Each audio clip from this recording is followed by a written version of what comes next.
Hello again. I wanted to talk to you today about one of the most neglected things about our trailers. Camper, cargo conversion trailer, boat trailer, any trailers that we privately own. It's probably, in my opinion, the wheel bearings. So today I want to talk to you about how I check them, how I service and maintain them, what I do to keep me rolling on the road when I want to get going somewhere, that I get there safe, and I don't lose my quality vacation time that I'm spending to try and take this unit somewhere to go and have some fun. Just before I start though, I'd really like to ask you something. I'd really appreciate it if you just took a moment and hit that like and subscribe button. It's great motivation for me to keep producing these videos and share the projects and jobs that I do with you. So thank you for that. I really do appreciate it. Now, on to doing the bearing check.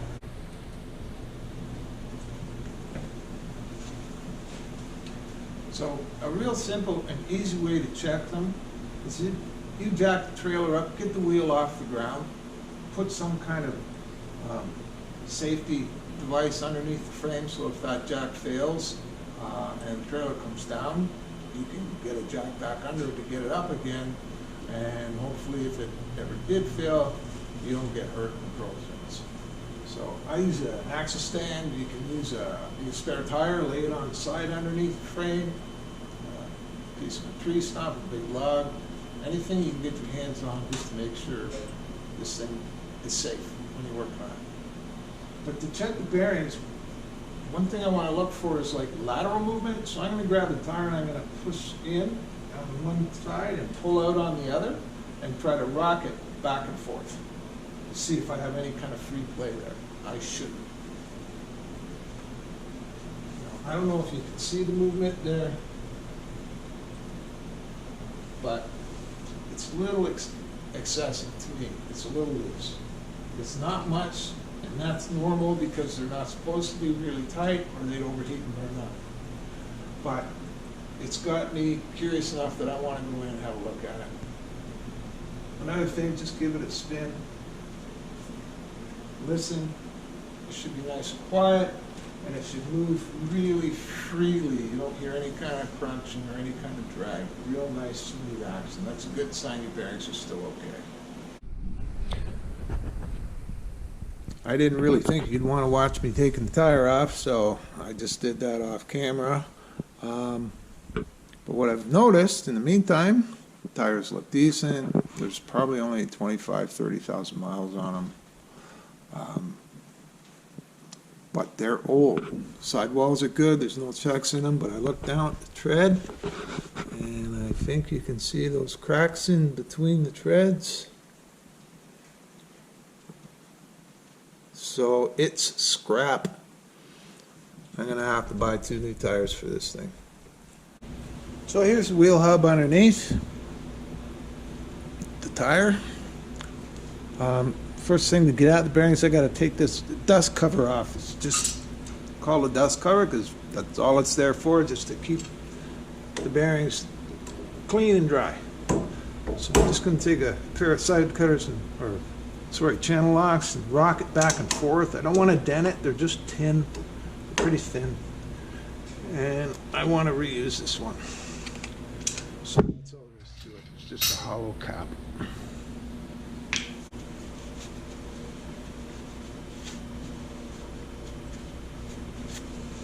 This is a Hallmark trailer. It's got a really nice feature in these axles, and I'll explain it as I go.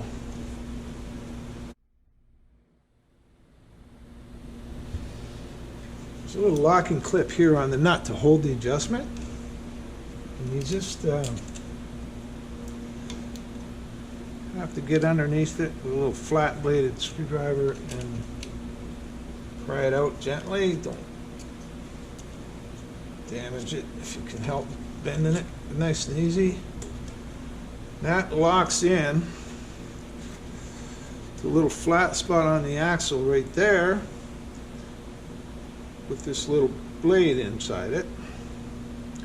And that keeps the nut from turning loose, because you don't actually tighten these things right up when you put them on. So we're going to keep that. It's in good shape. I'll have to replace this. Some of the older style or different style ones, they'll have what's called a castle nut on them with a cotter pin through them. You just take that cotter pin out and then you can spin the nut off. Always put a new cotter pin in later after you adjust them. And I'll also explain that part too.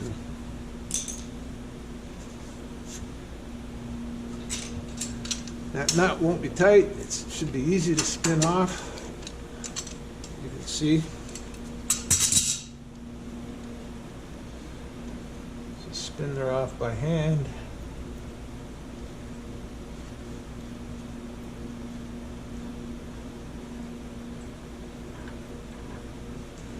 And I'm going to put that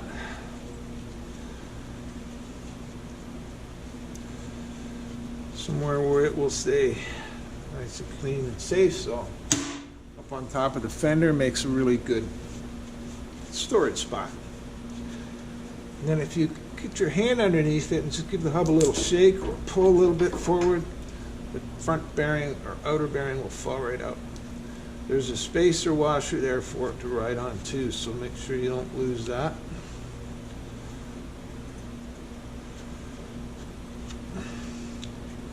Once again, this one sits on the flat so it can't spin.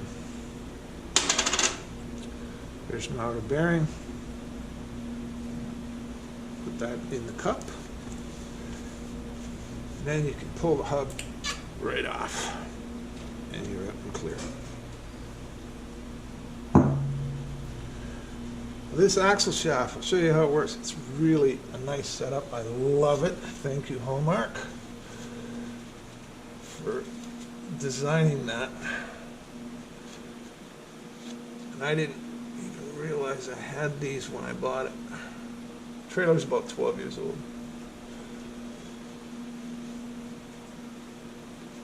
So there's the shaft. There's a grease fitting in the end of it. And it runs right through to a couple little holes right here. Actually, just one. Right here in the shaft. So when you put grease in it, it goes inside the inside of the shaft, and then it comes out. And that inner bearing would be sitting there on the shaft, so it forces the grease through the inside roller bearings. Well, you haven't taken the thing apart at all. When you just pull the dust cap off, it had a little rubber boot on it that pops out. That's why I want to reuse these instead of the new ones that come with the kit. And then you just stick your grease fitting on it, pump it up with grease. Away you go. You're good to go. Real quick and easy way to pack the bearings. And I do it every spring. Just pop grease in them and fill them up.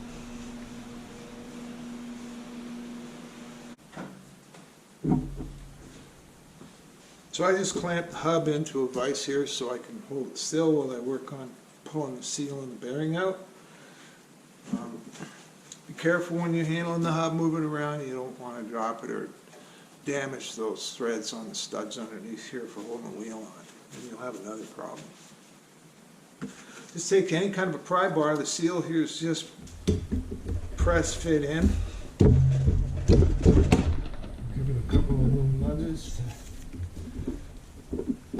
Try to crack it loose. You're going to damage it. That's okay, because I would never try to replace or reuse the seal anyway. So that's all the seal.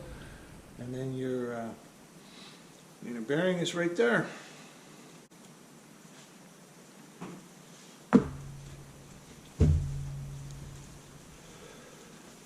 So I want to get a look at these things. See how well they fared. I also want to make sure I get all the grease out of here so I can look at the race or the inside part of the bearing as well. And my wife and I are planning a trip cross country in the spring. Winter's just coming in now, that's why I figured this is the time to do it, not when I want to go. But because of that, it's probably going to be 7,000 or 8,000 mile trip. I decided that even if these bearings are okay, I'm gonna put new ones in it anyway. As soon as I got this far to get them apart. Now, if I wipe them down nice and clean, and I look at them, I look at the inside shoulders of these sleeves, I don't see much wear and tear on them. I don't see many marks. So really, I think these bearings were okay, and I could reuse them, but I'm not going to, because it's a long trip and I don't want to be worrying about that. So that's why we're going to be putting 2 new tires on. I'm going to put a set of new bearings in here. But to do that, I've got to take these inner ones out and replace them. Don't ever put a new bearing on an old cup or a race. If you do, you might as well just put the old one together again. You're going to ruin it. So I'll show you how they come out too, so you know how to change them and pack them. The nice thing about this idea too is that give me an excuse to go out and buy a couple new toys. So what I got here, I bought a little parts washer. I've always wanted one. Don't get into this kind of stuff where I need to clean parts often enough to justify buying a big one with a pump and everything. So I just bought this little guy here from, where did I get it? Princess Auto. And also a bearing packer, which is a handy little device. I'll show you how to use it on one, and I'll show you how to hand pack them on the other. It's simple to do. And I did already take the liberty of buying a new bearing kits, trailer repair bearing kits. There's 2 main different sizes, so don't rush out and buy them until you know what size you need. But yeah, a couple new toys.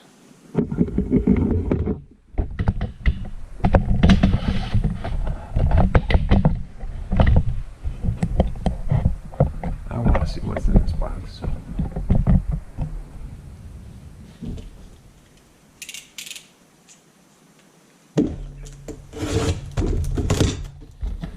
Just use a plastic bin, a little plastic tub, anything you want. But what I like about this, it doesn't take up a lot of space in the shop, which I don't want to give up for a parts washer. But I can take this,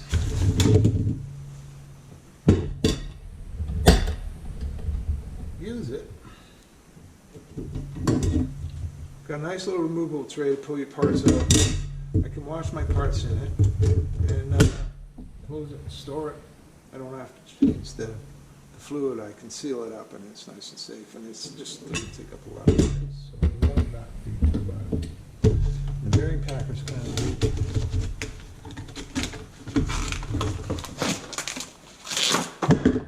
This thing, by the way, was about 20 bucks Canadian, and this bearing packer, real simple device, was $11, I think. Pretty good.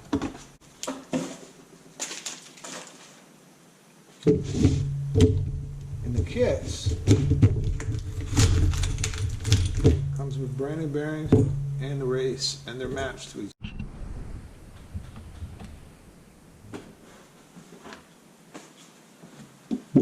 Get a new bearing and a new race, the cone. That's the part we gotta knock out of that old hub yet still, to put the new ones in. And it also comes, when you get this kit, with the proper grease that they recommend using bearings for initial startup. So it's a nice complete package. Remember I mentioned the cotter pin if you had castle nuts instead of the type of hub that I've got. That also comes with it. Comes with a new dust cap. I'm not going to use that on mine because I have those grease fittings on the end of the shaft. So I want to use mine because it's got a little rubber tab on it to pull out to access the grease fitting. And then there's your outer wheel bearing, the smaller ones, the outer. And of course, they come with a new seal too. Everything you need right there.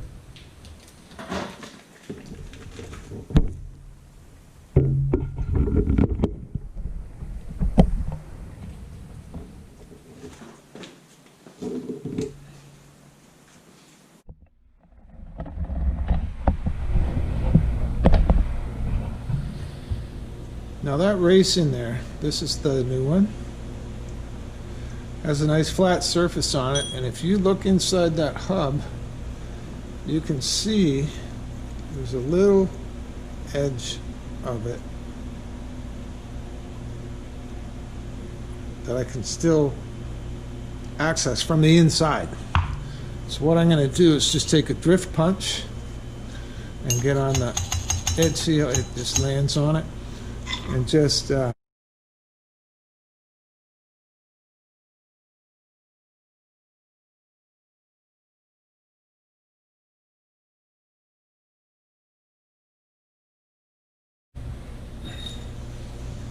and she pops right out, leaving that space there. That's the seat for the new one, the bottom on when I install it. Now there's still, I got to do the inside bearing too. Same deal, maybe easier to see the shoulder there. So when I come in with that punch, I can just tap the shoulder of it and get it out.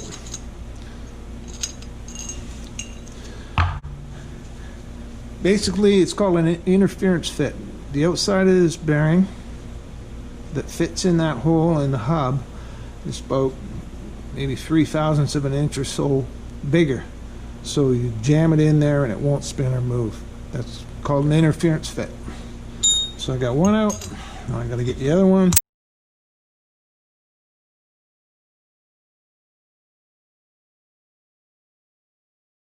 So this is the only extra step because I'm putting brand new ones in.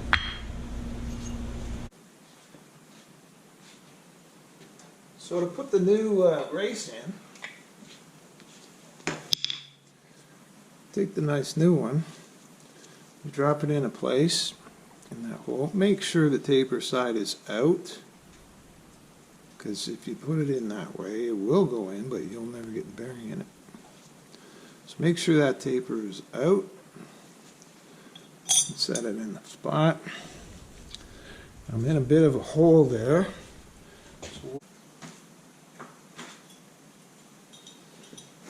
So what I'm doing is I'm keeping the old races. You're going to use these to get the new one in. So I'll set that on top of it, and I'm going to tap my way around it.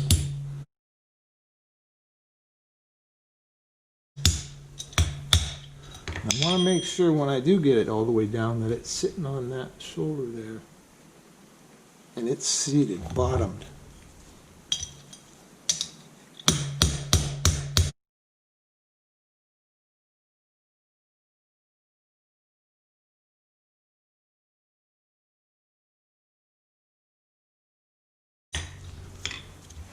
So I just keep going from side to side so I rock it down nice and gently. I don't want to bind it or distort it. Never broke one, but I suppose that's possible too if you did. So now I'm coming flush again. It's getting harder to pound this down. I want to make sure it's in that, it hits that seat. This might get jammed in it. So what I did with an old one is just took it to the grinder and grind a couple thou off it. Then there's no way it's going to get jammed in if you pound it down. But you have to be sure that that's seated all the way on that bottom, or after you put it on, it'll feel tight. You'll go about a mile and that'll push that race in, and bearings will be really loose and you'll just ruin them in no time. So I want to be very careful not to hit that race on the inside, but I'm just going to drive her down, plunge. There are proper tools to do this with. I don't have them. Most people don't. So if you want to say taking it to a shop that charges $80 to $100 an hour, that's what I suggest you do.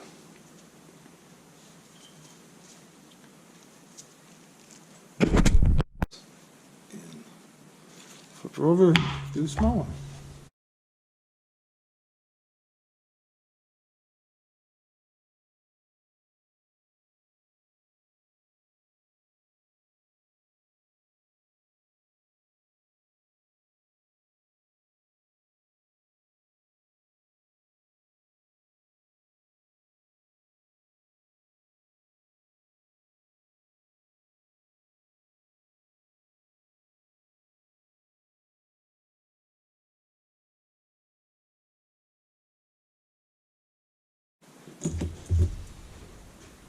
Okay, to pack the new ones. Take the grease they gave you. Take one of the bearings. Hold it like this and cover the big hole in the middle with your thumb.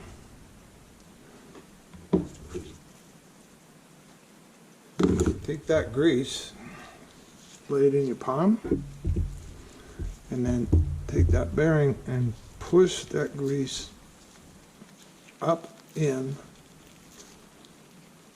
between the rollers and the race.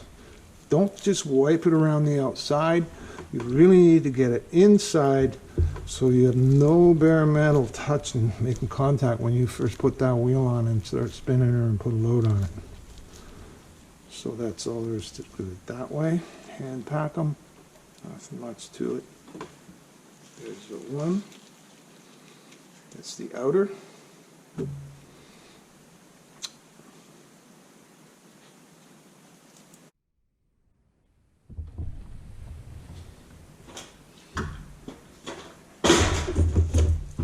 This bearing packer I got. Show you how it works.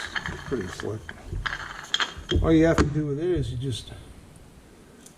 it's got a little hole in the end of it too, so it's kind of like the way the axle works. Grease fittings on top, holes in the middle. All you gotta do is put the bearing on there.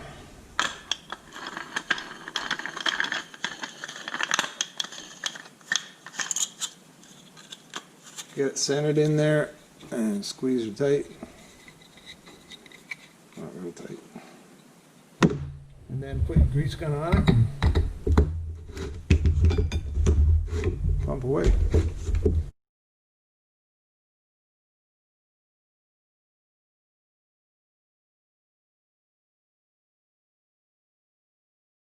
Now you can see it starting to ooze out through the races. Which means it got right in behind the bearing and into the races. So real nice, quick way to do it.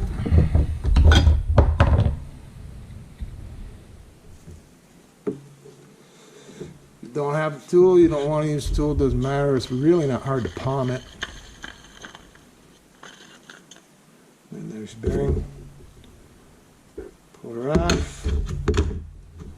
Take a little bit of the leftover grease and throw it around the outside. She's packed and safe. That out of the way. Take my hub back. The inner one's the bigger one. I'm going to put a layer of grease around that new race. And drop the bearing in there. Fits nice and slick. And then take that new seal. There's tools for that too, folks, but take that new seal after you put the bearing in. Just gently get it started. Same thing, it's got a interference fit. They can be a little tricky to start. It's kind of like playing whack-a-mole so you get that thing to see. Maybe. There you go. Learn something new every day.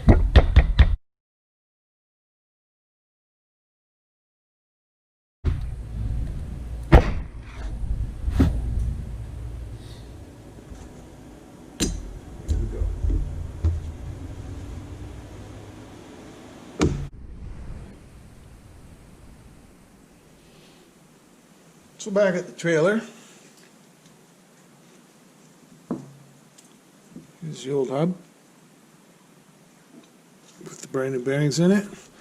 Take some of that grease, just spread it around, especially that end where the seal's going to go on right there.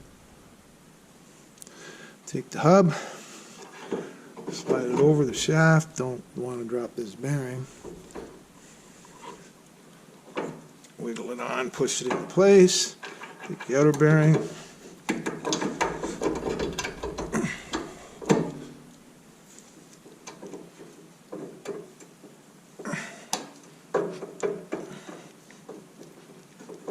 get it to slide into its spot. That washer that came with it. Put that on. Take the nut.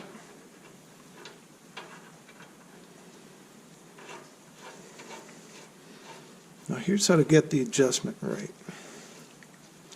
Take that nut.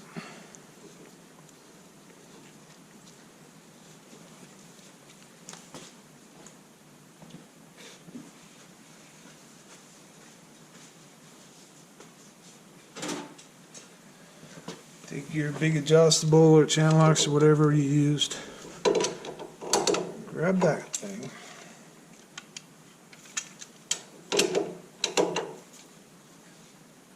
And get it real snug. Make sure you can turn the bearing. What you've done there, you've pushed that bearing into its seat. So both bearings are seated nice and tight. Everything's as straight as it's going to get. If you left it like that, you'd burn up these bearings and ruin them. It has to be a little bit slack. So you take it after you did that, and you just back it off to the first point where this little lock washer, or if it's a cotter pin, till the holes line up on the castle nut. So this will grab on. It was on corners like that. So right now it won't fit. If I go here, I'm too tight. So that's too tight because it's snug right on. So I have to back it off to the first spot where that corner lines up and that flat tab still goes in. You can see I can actually turn it with my fingers. So there's no real load on that bearing. And that should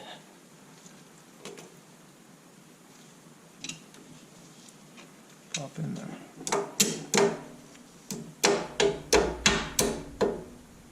Snaps into place. Now there's no way that nut can come loose, and I don't have this bearing too tight.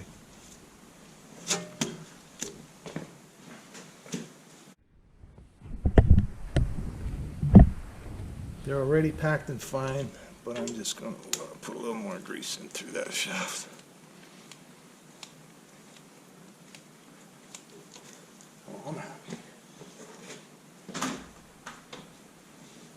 Dust cap. Pop it back on.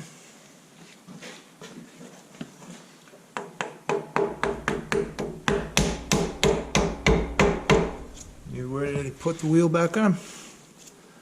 Thanks for watching. Really appreciate it. And if you didn't already do it, don't forget to subscribe. Till next time.